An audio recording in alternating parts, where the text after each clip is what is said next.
लड़के और लड़कियां हैं, बेझिझक मेरा तो मशवरा है आप आगे बढ़िए मेडिकल फील्ड के अंदर। इसलिए आगे बढ़िए कि अल्हम्दुलिल्लाह आपके अंदर एहसास है। और जब भी मैं दवाखानों को जाता हूँ मेरे को बड़ा ताजुब होता है। ये कोविड के टाइम तो बहुत बुरा ही तजुर्बा हुआ। एक डॉक्टर है, रहम नाम की चीज अपनी जगह रहने दीजिए, जो काम करें अच्छा उनको सलाम, मगर 90% लोगों को देखा गया खाली बिजनेस पहलू से उनका जहन था, जिसका नतीजा क्या निकलता है? इसका नतीजा ये निकलता है कि हमको डॉक्टर को भी तरसना पड़ता है। तो हमारे कुछ शहर के अंदर भी आपके जैसे अखलाक वाले, आपके जैसे एहसास वाले डॉक्टर चाहिए। इसलिए डॉक्टर चाहिए बेटा, हम जिनको डॉक्टर बना रहे हैं लेडीज है तो उन्होंने क्या कर रहे हैं, उन्हें अपने बिजनेस के पहलू से सबसे ज्यादा केसेस प्राइवेट के सीजरिंग के यहीं पे हो रहे। आप ये किसी आरटीआई एक्टिविस्ट से पूछ सकते हैं, डेटा उसके पास से ले सकते हैं। ज्यादा जो सीजरिंग हो रही यही हो रही। प्राइवेट में सीजरिंग क्यों हो रही?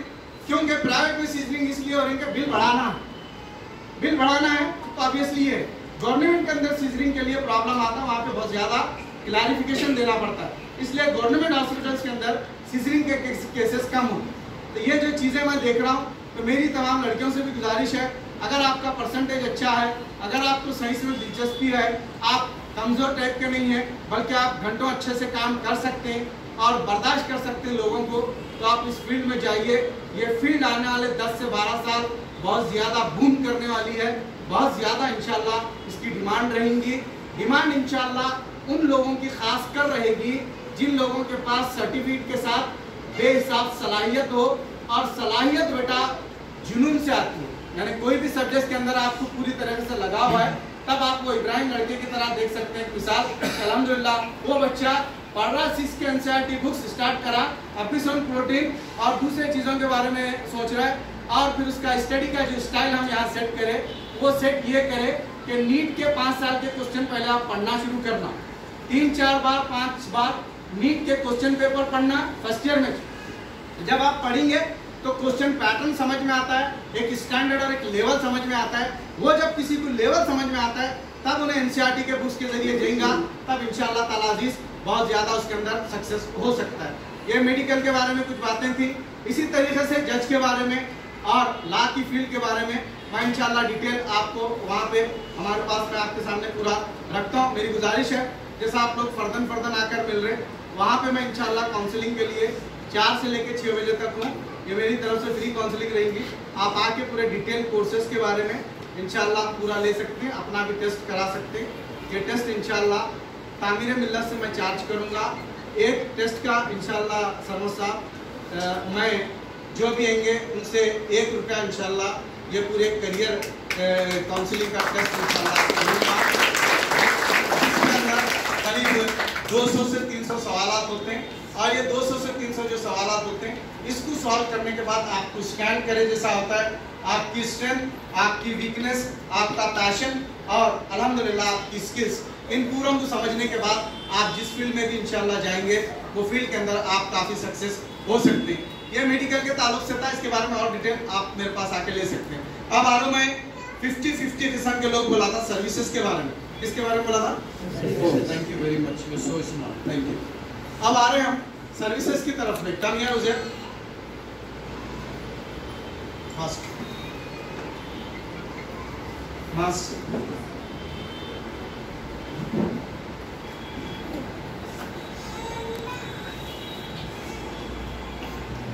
ये आपका सवाल है, मैं कर रहा हूँ, करेंगे। आपका नाम हुसैन है? अच्छा, आप वो चैंपियनशिप में आने से पहले कितनी प्रैक्टिस करते थे? कितने घंटे, कितनी देर, कितने पंच मारते थे? घंटे शाम तो रोजाना 6 घंटे में 6 घंटे जो देती क्या कभी कभी एक्स्ट्रा भी होती है?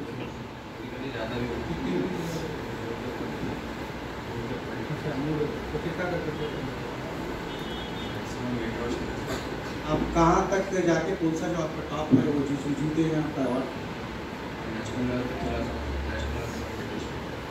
और एक बार बोलिए दोस्तों।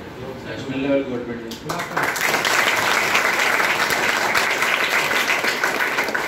ये मौलाना सुबूर साहब के फर्जंद है।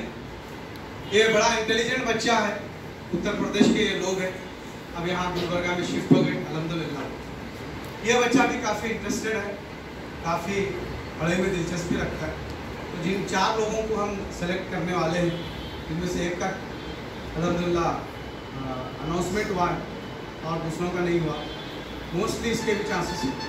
अब मैं सर्विसेज के बारे में आप ऐसे लोगों को क्यों सेलेक्ट करने वजह क्या है।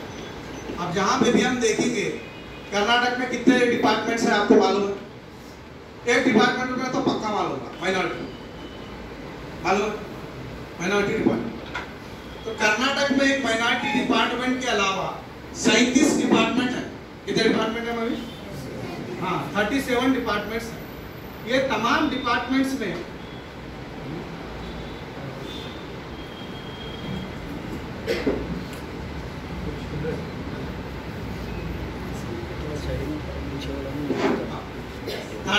डिपार्टमेंट्स में मैं हमारे टाटा TCS बोल के हमारा है, Tata consultancy services city college में।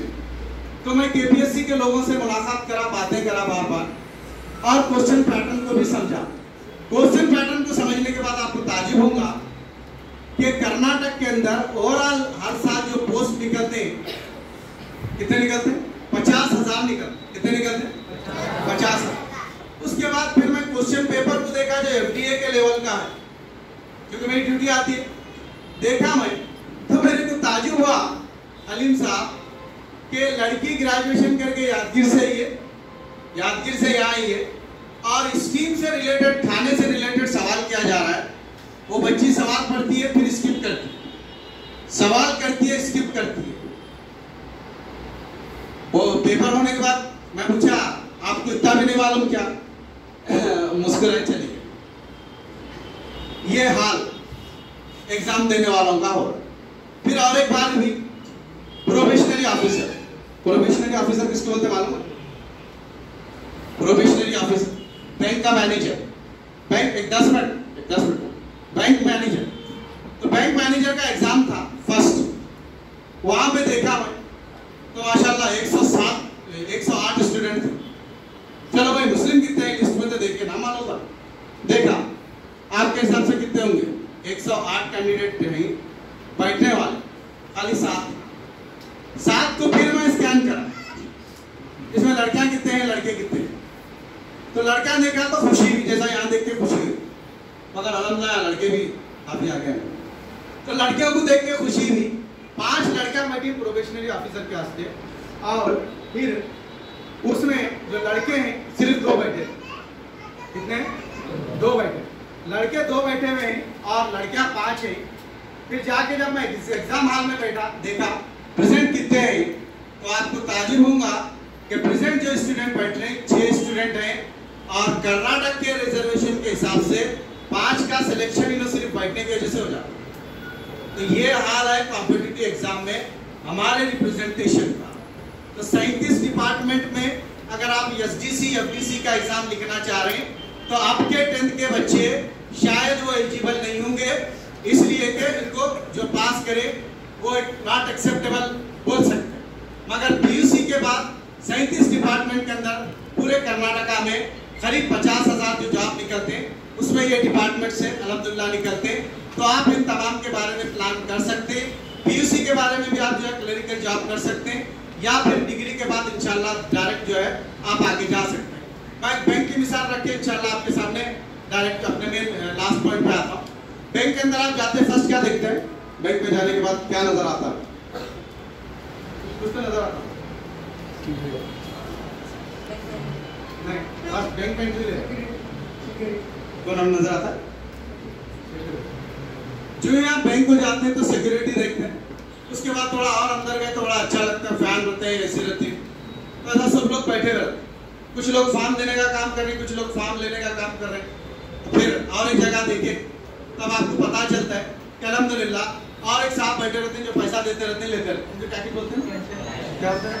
हाँ, पैसे की बात साहब सबको समझना। ताजुब होता गुला साहब ये मेरी बेटी है, अब आप उसे कितना भी इंपॉर्टेंट डॉक्यूमेंट्स दो उसे फाड़ देती आसानी से, कोई मसला नहीं उसके लिए, कितना भी महंगा रहे। मगर आप उसे खाली 20 रुपए की नोट दीजिए बेटा पैसे दे ना, तो बड़ी अजीब लैंग्वेज है पैसे की। तो लोग इत्तेहाद की बात करते हैं। मेरा ऐसा मानना है अगर कोई ऐसा फार्मूला तामीर मिल्लत निकाले जो इन्वेस्टमेंट और मनी के मैटर में हो तो ये बड़े बड़े लोगों में भी इत्तेहाद किया जा सकता है, और ये शहर में हम देख रहे हैं अल्हम्दुलिल्लाह। तो बहरहाल बात हो रही थी यहाँ पे आपके सिक्योरिटी गार्ड की, फिर बात हो रही थी क्लर्क की, बात हो रही थी कैशियर की, बात हो रही थी असिस्टेंट मैनेजर की, सॉरी सुपरिटेंडेंट की, बात हो रही थी असिस्टेंट मैनेजर की, बात हो रही थी मैनेजर की। इन तमाम लोगों को जब आप देखेंगे तो अल्हम्दुलिल्लाह ये जितने भी मैनेजर यानी क्लरिकल जॉब्स हैं ये पीयूसी के बाद के रहते हैं।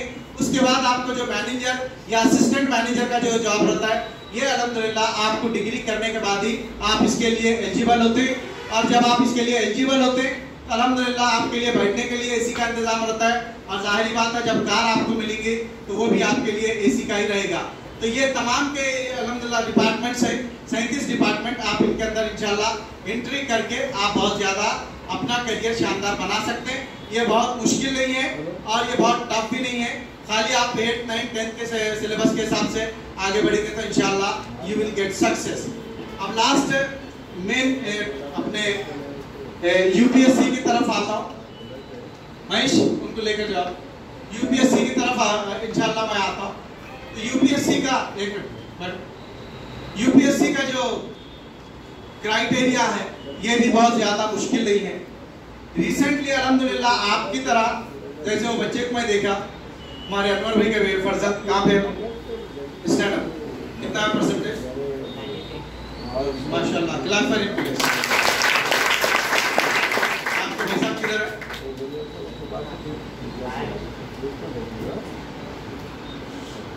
अंदर बुलाइए। आ रहे क्या पीछे कहीं और फंसे? 95% जो बच्चे का है उनके वालिद साहब की भी अल्हम्दुलिल्लाह यही ख्वाहिश है कि वो इनको जो है आगे कॉम्पिटिटिव एग्जाम्स के लिए ये करें। तो बेटा आने वाले दिनों में यहीं पे सामने मैं ऊपर लिया हूँ। अली मैं आपसे वादा करा था, वादा निभाने में थोड़ा टाइम हुआ, 7 से 8 साल लगे, और मेरे टांगा खींचने टांगा काटने के रास्ते ऐसे इंसिडेंट होने की वजह से ये 7-8 साल लगे, क्योंकि पूरा सेल्फ उभर कर आना, वो भी यहाँ जो को कमाना, ये कितना टफ जॉब है आपको मालूम है, ऊपर से स्पोकन चला के कमाना और बड़ी मुसीबत। तो बहरहाल अल्लाह का फजल ये रहा कि ये 7 से 8 साल के दरमियान नसीर सर, उस दिन जो बात हो रही थी मैं जो भड़का इस वजह से भड़का था, 7 से 8 साल हम खाली क्वेश्चन पेपर की स्ट्रेटेजी को समझे कि क्या लेवल का स्टूडेंट इन्हों चाह रहे, क्या हिसाब से इन्हों सवाल कर रहे, जब ये स्टूडेंट अपीयर हो रहा है तो इसका नॉलेज पावर क्या हिसाब से रहेगा, डिसीजन थिंकिंग पावर इसका क्या हिसाब से रहेगा, उसको पूरी तरीके से 7 से 8 साल लाइन में इसके अंदर पूरा लगाने के बाद तब अल्हम्दुलिल्लाह यही अगस्त में या फिर मेरे बर्थडे के ऊपर 9 सितंबर को इंशाल्लाह मैं उसकी ओपनिंग करने जा रहा हूँ, जहाँ पे हम 11 बच्चों को अडॉप्ट कर रहे हैं for the competitive exam IAS, KAS and इसके लिए इंशाल्लाह ताला अज़ीज़ हम किसी से कोई एक पैसा चार्ज नहीं कर रहे, ये हमारी तरफ से पूरे शहर को गिफ्ट रहेगा। और ये गिफ्ट इसलिए रहेगा कि अल्हम्दुलिल्लाह गुलबर्गा के अंदर काफ़ी ज़्यादा टैलेंट है, गुलबर्गा के अंदर टैलेंट है, इसीलिए खुशी होंगी कि नासा से भी जो लोग आ रहे हैं वहाँ के साइंटिस्ट कहाँ से निकल रहे हैं, अदरवाइज वो साइंटिस्ट निकल रहे हैं इस शहर गुलबर्गा से अल्हम्दुलिल्लाह। तो this much talent and realization Gulbarga के अंदर शुरू हो गए। तो ये मौका 11 लोगों के किसके लिए है, जो 10th तक के स्टूडेंट हैं उनके लिए है, और ये 11 लोगों का कैडर है। नहीं में आप लोग काफी मेहनत भी कर रहे हैं, तो 11 ऐसे बच्चे हमको चाहिए जो डिग्री और PUC के होना, इनका 11 लोगों को अडॉप्ट कर रहे हैं, ये भी टोटली फ्री है।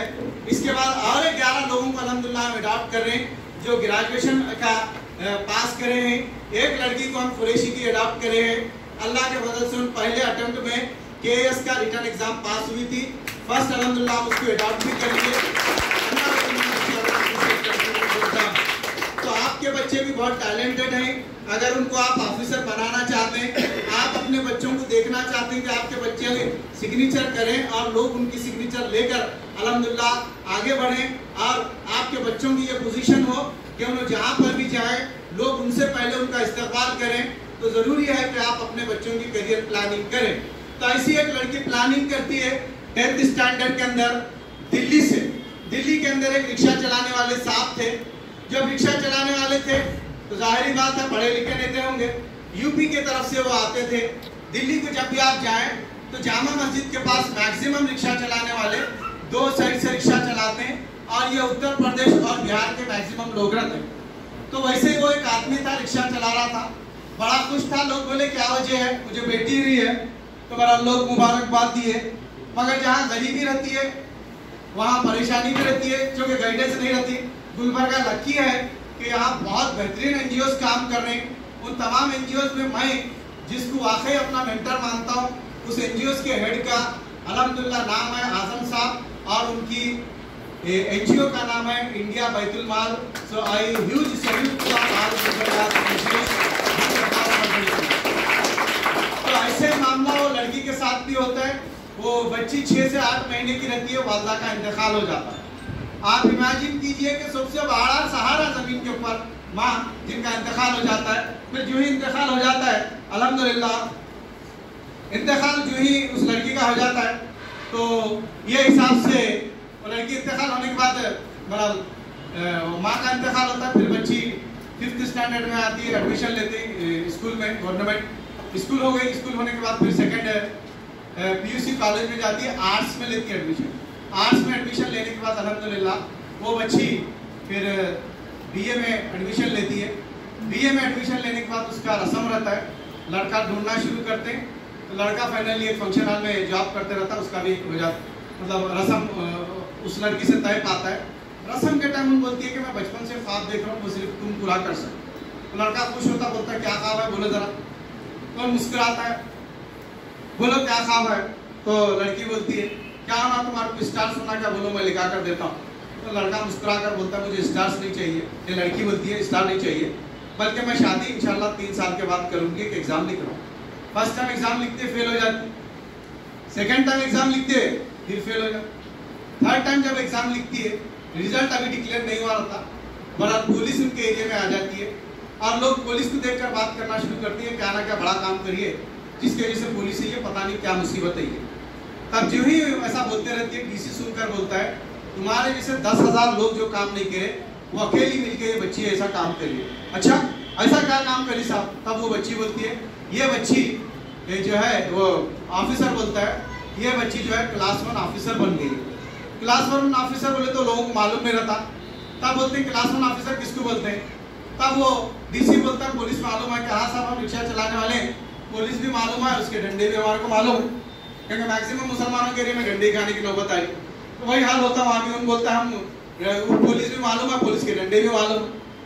तब उन बोलता है पुलिस के साथ की साहब बन गई, इतनी बड़ी ऑफिसर, हाँ इतनी बड़ी ऑफिसर बन गई। तब वो जो बेटी जाते रहती है, ये मैं अपने हर प्रोग्राम में ये बात रखता हूँ, ये डायलॉग है उस बेटी का, ये मेरी बेटी के लिए भी खास है, हर बेटी के लिए अल्हम्दुलिल्लाह बेटे के लिए खास है। वो बेटी बोलती है अब्बू अब यहाँ से चलो, इसलिए यहाँ से चलो कि बेटा मैं तो तेरे लिए पढ़ाने के लिए कोई इंतजाम नहीं करा, कुछ भी नहीं करा। हाँ अबू जब मैं 10th में थी तब एक शख्स आया था, उन्हें वो जो शख्स आकर अपने मुस्तकबिल के बारे में बताया था, तब मैं डिसाइड करी थी कि मेरे को एक ऑफिसर बनना है। तभी से मैं अल्हम्दुलिल्लाह शुरू करी। वालिद बोलते मैं तो तुम्हारे ऊपर ज़्यादा खर्चा भी नहीं करा, बहुत ज़्यादा कोशिश भी नहीं करा, अच्छे कॉलेज में भी नहीं पढ़ा। तब वो बच्ची मुस्कुराती है, बोलती है स्कॉलरशिप मेरे को फर्स्ट ईयर से मिली, फाइनल ईयर तक मैं वो जो भी स्कॉलरशिप से पैसे बचते थे उनसे किताबें खरीदती थी और उन किताबों से खरीदते खरीदते अल्हम्दुलिल्लाह इस लेवल को पहुंची कि आज मैं यहाँ से जो है यहाँ से जा रही हूँ। वालिद बोलते हैं ऐसी क्या चीज़ तेरे को मजबूर करी कि जो तुम इतनी कुर्बानी दे के ऑफिसर बने?